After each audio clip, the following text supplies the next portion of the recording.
What up, Dan? What's going on? This is the news segment. It is April 2nd, 2021. Our cohorts are busy getting beers. We had a little long of a crosstalk with our friends over at Cigar City, which was episode We did. 253. You can go check it out. Podcast, uh, iTunes, Better on Draft, Spotify, anywhere you can get podcasts. I think we're on Audible here shortly, if not already. Oh, all right. So you can, you About can't. Parlor. Are we on Parlor? No, no, no. Not We yet. we did last longer than Parlor though, so we have had a longer streak than that website and app. It's Uh, still a thing. is this still a thing? Are you on Yes, it? it's still. You I you might do. you hanging out over there, seeing Anyways. when the next insurrection's gonna be? Yeah. Anyways. Maybe. Maybe he says. Jesus, oh my gosh, that's so good. I'm drinking the Perrin Coffee Latte. hmm What do you got over there? Still your vodka soda? Or are you onto I'm on the the seltzer. seltzer? Yeah, on the seltzer.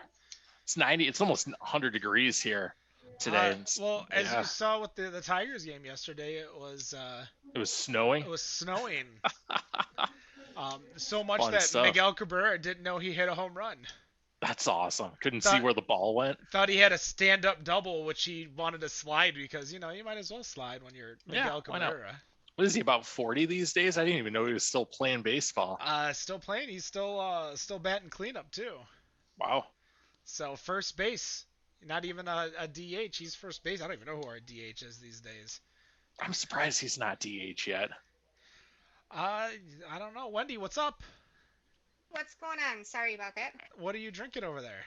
I am sticking with the Unite and the Highlight. Well, I was telling Dan I got the coffee latte from Perrin, and I got a surprise, which I'm sure you guys already know about, which we'll talk about during segment two. We do have the news segment, and I'm gonna play the little intro to make things a little easier. There we go. Here is Robert with the Beer News.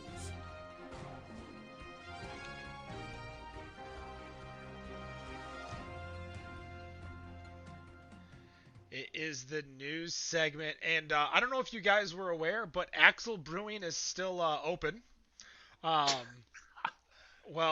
they're at least still making cans. Are they in Dan Riley's basement? Is Uh, that where they make beer at now?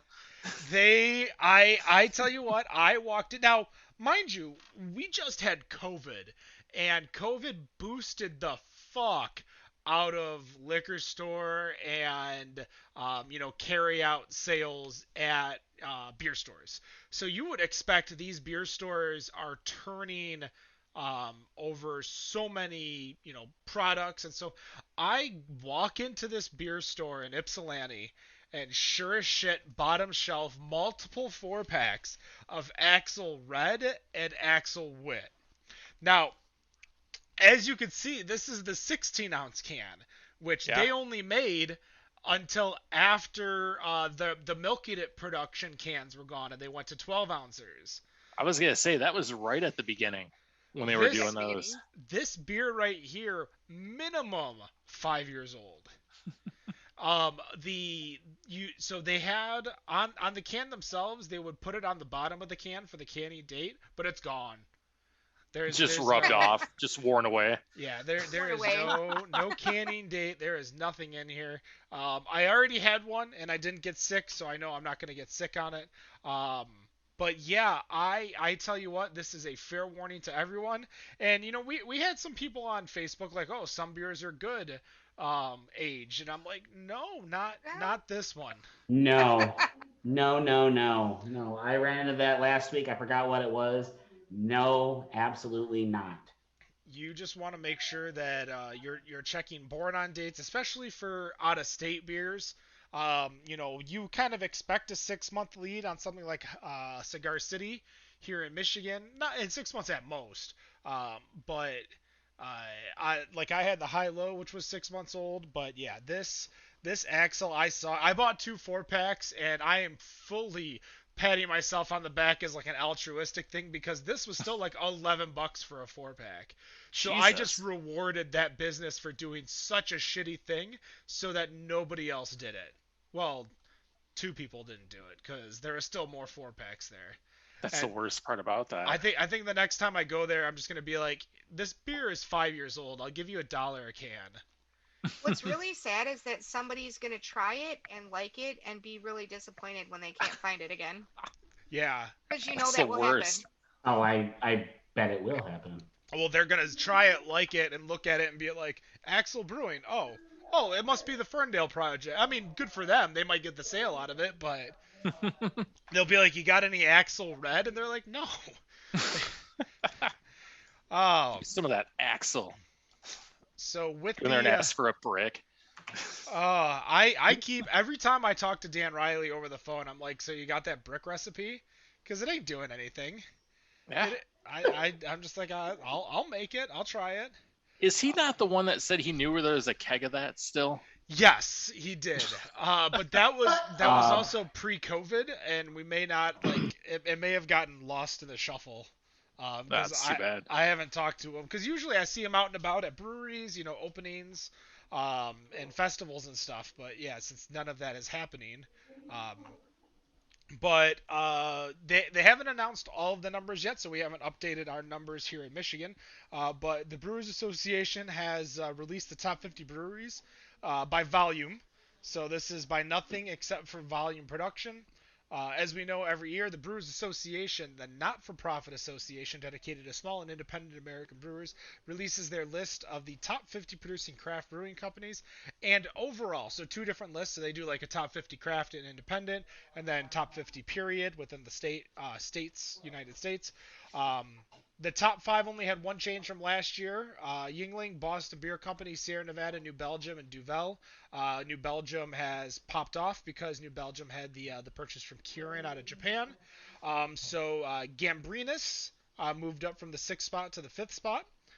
Canarchy, who we talked to Cigar City earlier today. That was the Cigar City interview, Better on Draft episode 253. Go check out our show with Neil and Wayne. They moved to six with Bells in seventh. Rounding the top 10, you got Artisanal Brewing Ventures, Stone, and Deschutes. Bells in New Holland were also on the list, this might be the first time I ever recall seeing New Holland on the list. But Bells is usually in there in the top 15, 20 every year. Some new additions, including Creature Comforts from Georgia, Fremont Love out of them. Seattle, and Toppling Goliath, who we had on our show earlier. There was late last year. And the state of beer, the great state of beer, which is Colorado, only has two breweries on there, three if you include Oscar Blues, which is Odell and Left Hand. So that is a big negative for them. They're losing market gain. Um, what do we take out of this? Is there anything that this is solely on production, so obviously you're not going to get breweries like Heineken USA, Diageo, which is um, oh my gosh, uh, Jesus Christ, Guinness. Thank you. Thanks for the help, guys. Leaving No me hanging. worries. Um, I just wanted to see if you'd get it. Founders. So all these other breweries are not on there. What are we taking out of this? Is it of any? Do you guys want to hear if there's any other breweries that you're wondering made the list? Like, talk to me about the list. So I I'm really wouldn't. excited about Creature Comforts.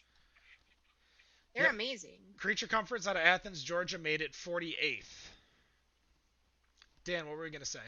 I wouldn't read too much into this. I mean, beer and everything else goes through cycles of highs and lows. So like those Colorado breweries, you're going to have ebbs and flows of everything. So you can't really read too much into it as far as who makes it one year over the next. Well, the big one to always see where they are is New Glarus, because New Glarus is Wisconsin only, and they're actually 12th. So in a facility where you only service one state, they're able to service that state very well, being the 12th highest producing brewery in the country. We should be seeing the May June issue of the New Brewer will have all of the numbers themselves, so we'll be able to see everything in the state of Michigan to see where everyone ranks. But as we know, it would be number one. I had it for the state. Number 1 is going to be Founders. Number 2, Bell's, and then I guess number 3 would be New Holland for production within the state itself. Continuing on with the news, um, we have Virginia man, so not a Florida man, but a Virginia man wants to set the record for the world's spiciest beer. So Ray Parrish, the owner of Maltese Brewing Company in Virginia, is looking to make a hot beer. Upon finding that there is no Guinness World Record for the spiciest beer, he has decided he will put the name in the annals of history and make one and create a hot beer. Parrish, along with a physics professor and biochemistry major from his alma mater, teamed up to make Maltese's Signal 1 2.0 beer, a pineapple IPA made with 500 Carolina Reaper chilies. They are working on determining the Scoville level. No. Shut Now, up. Stop it. I'm not Stop sure it right if now. if you've watched We Are the Champions on Netflix, but if you have, drinking a 12-ounce beer with a 5 million Scoville rating. That's what they're guessing. How much? 5 million is the Scoville rating. For 500 Carolina Reapers mixed together into a beer? Yep, that's what they're guessing the beer is going to be. So maybe the pineapple will help settle it a little bit, but would the alcohol and the beer both will. Ken, I don't know if you remember when we went to the Keg Festival at Ashley's, or the Cask Festival, the Cask Ale Fest. Ellison had a beer made with ghost peppers and Carolina Reapers. I don't remember if you drank it, but I drank a bunch of that. So the alcohol is going to cut the heat way down. It's not going to be like chewing on a Carolina Reaper in your mouth. Just be like, oh, hey, let's eat this and see what happens. How do you figure that the Scoville scale, the Scoville reading of a beer that's going to have that many Carolina Reapers is going to be that much higher when the Carolina Reaper itself, just a single pepper, isn't anywhere near that by itself? They'd use extract is what they'd have to use to get it that high. Yeah, so I would think it's got to be more than just Carolina Reaper at that point. But if I can go back to my first ever experience with a spicy beer, I believe it was Ring of Fire from Dragon Mead. I thought, because I like spicy food, and so when that being my gateway into craft beer, Dragon Mead, I thought, wow, this is great. I think this is fantastic. What a brilliant idea. Little did I know, I'm like, I don't know if you can do a spicy beer. Now you're going to take it with one of the hottest peppers basically known to man, and you're going to try and make a pineapple IPA with it? Come on. I recall a day where I remember doing like 3 or 4 flights at Dragon Mead, and at one point I got Ring of Fire, and I just was not a happy camper. Well, I remember a Winter Beer Fest a few years ago where the hot beers were really popular. It seemed like every brewery had a beer made with some type of new pepper, and I had a friend that was just set on trying all of them. And it seemed like every time I turned around, he was like, "Here, try this one." And me, being at a beer festival, was like, "Okay." And I would try it and be like, "Why do you keep doing that to me?" Like, I just don't think it's fun. Like, I like spice, but I also like flavor. And if it's so spicy that you can't taste the flavor, what good is it, the spice? Well, I think that's where you get with this type of beer is that the beer is trying to be hot and nothing else. Like, it's not trying to. Yeah. Like, I've had ghost pepper beers. I had one of the Dragon Tracks from Witch's Head at a summer beer fest, and the confidence. I still remember the confidence in Dan, because Dan's like, "You have to try this," and I said, "I'm going to hate it." And I threatened to pour the beer over his head if I didn't like it, and he was confident that I would like it, and he was right. As long as you make it flavorful, that's fine. But this is obviously, when you're doing a Guinness World Record, you're not doing it for flavor. You're doing it for the clout, the lulls, the. That's a waste of good beer. I guess some people will like it. Yeah, make it something where you can actually sell it and actually turn it into turn it into revenue to Oh, do let's something. be honest though, people will buy it. Yeah, Oh yeah, you're Because it's the absolutely. hottest People will beer buy it. ever. Yeah. you're gonna get a handful of the professional eaters the out there to try enthusiasts. it, the spicy enthusiasts. You'll be able to sell a batch of it and fine. You won't be able to make it a year-round thing or a Oh yearly no, thing. no. You could do it once and be fine. But we kind of talked about it with Cigar City, is that it's if you can sell it, then it's not a bad batch of beer. But in the same token, there's only so much that you just gotta brew it, I guess. Maybe because nobody's done it. No. We gotta see it. I mean, have you ever seen an actual ghost pepper? It looks like hell. Like an actual grown ghost pepper looks like freaking hell. Like, why would anyone want to eat it, let alone put it in a beer and then drink it? I don't know. I don't want spicy anything. So Well, I know. Well, Absolutely. it's easy for you to say because you don't like spicy anything. Now Think me, I like. Go ahead, Wendy. I was just gonna say, think about it though. Look at all the other stuff that we eat that we're like, oh, that's a good idea. I mean, it's probably a better idea than a freaking ghost pepper, but Like, who thought let's eat an egg? someone's dog is barking. Yeah, that's mine. He's acting ridiculous. Well, I guess one other thing to kind of add, I remember the very first cider days out there in Armada over at Blake's. And for the most part, it was almost all ciders for the first part, as it should, but that's okay. They had a cider with sriracha made. And I'm like, okay, this is we're getting out there now with this, but it's like, I don't know. I feel like there's things that you can try as an experiment, this being one of them, and then there's stuff that you would have on a regular basis, kind of like Ring of Fire, for example. But yeah, I don't know. I guess if you want to get in the Guinness Book of World Records, kudos to you, I guess. who's the one that has to drink that? Like somebody's gonna have to drink it for the first time. Like Oh, there's gonna be somebody who wants to step up. Well, I know it's not the guy who ate an actual Carolina Reaper and got thunderclap headaches. I know that for sure. Oh, jeez. I know it won't be that guy.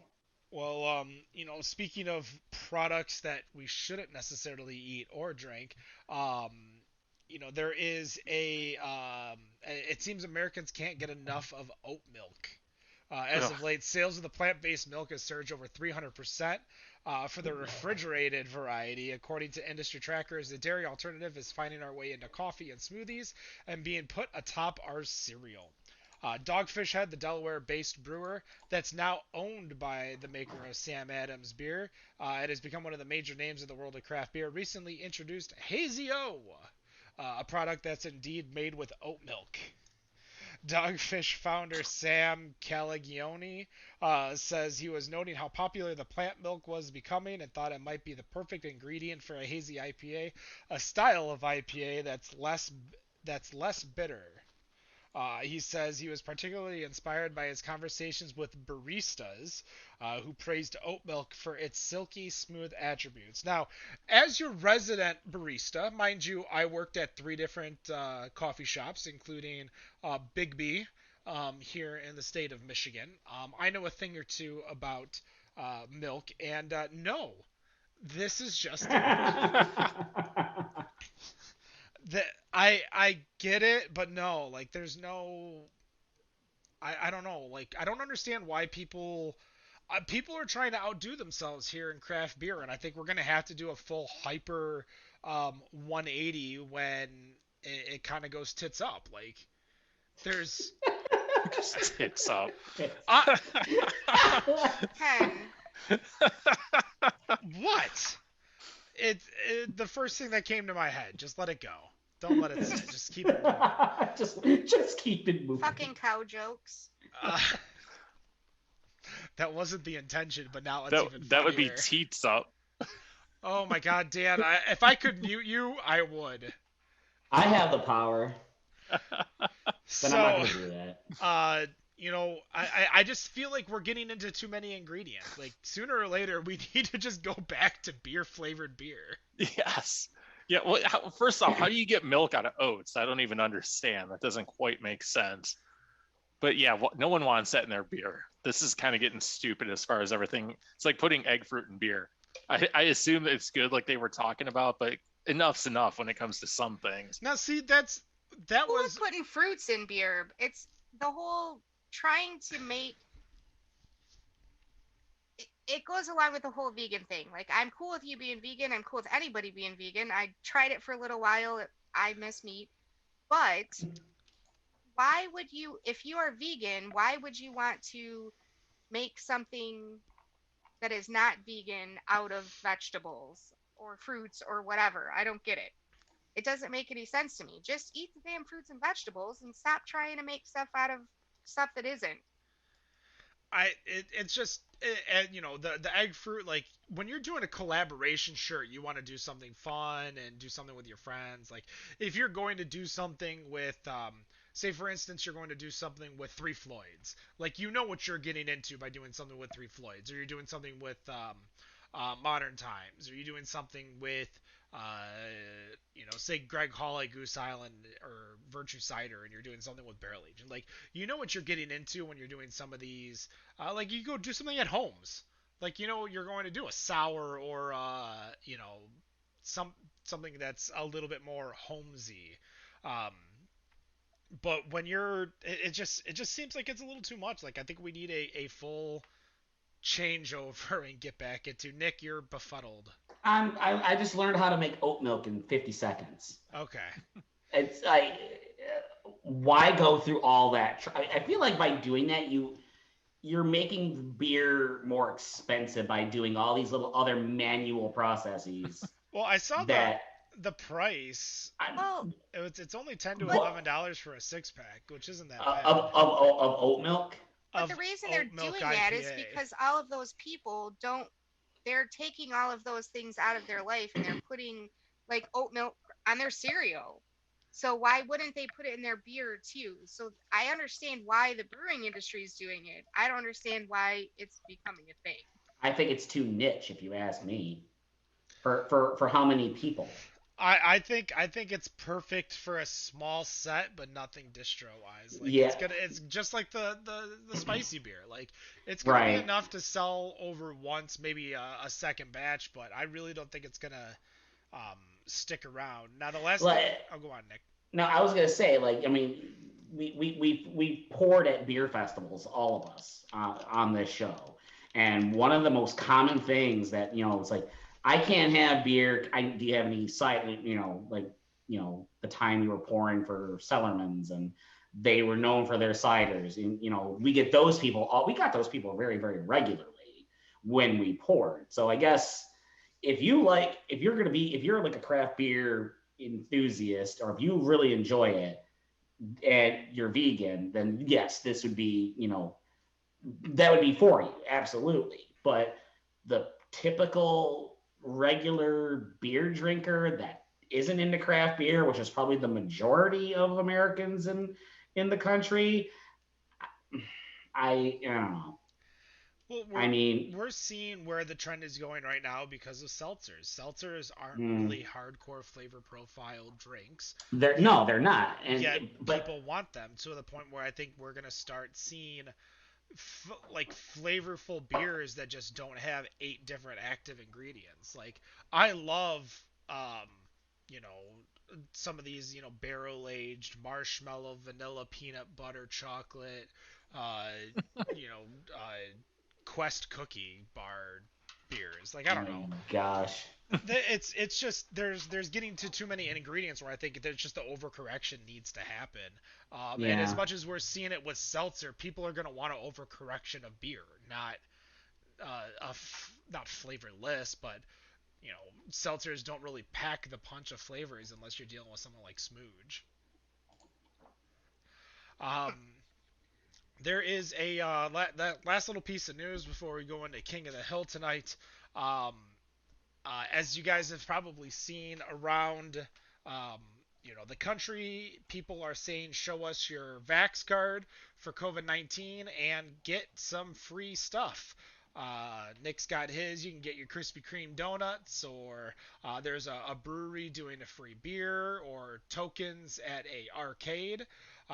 So if you get your Vax card, Um, what beer are you going for? What's the free beer you want? You know, within reason. You're not getting no Hunafus or for a vaccination, or they're gonna go out of business. But what you walk into Kroger or Meyer or wherever, and you're like, hey, got my Vax card. Give me my free what?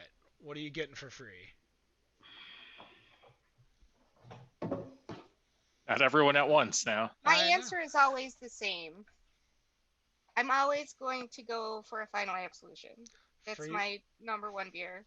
a free final. So get your Vax and get drunk that you forgot that you got your Vax. So you could, I don't know if they're doing it there, but I'll go to the store, get whatever beer. I'd probably go with the Dragon's Milk, then head to the dispensary and get your free edibles that they're giving out here Oh, with your damn. Vax card. Oh, I want that. Damn. Damn, we live in the wrong state. Yeah, you're. Yeah, but then Yeah, you'd have but- to deal with like 130-degree days in July. I'm okay with I'll that. just go there and then come back home. Whatever. There are things called air conditioning. Are they always working overtime in Arizona? Who? The air conditioner? air Yeah. conditioner. Oh, Yeah. yeah, absolutely. Oh, boy. Dan's got his on right now. He's probably got. Maybe- You probably got to service it every freaking year. I bet. Yeah, every Grandma couple wants of to years. move someplace warm. Maybe I need to talk to Dan about getting me in some interviews over there. Great place to be. I was gonna say they probably got a lot of air conditioning companies over there. Right? These guys make money during the summer. Oh, What I about- bet they do. What about you, Nick? I would go with Rochester Mills Gypsy Goddess. That would be that in the summertime. Yeah, not Arizona summertime, but Michigan summertime. If I had mine's all filled out. I got my second shot on Wednesday. If I had a chance to get free beer because of it, I want Gypsy Goddess because that is my favorite summer beer. Reason for this, guys. I'd be fine with a free Coors Light, tall boy.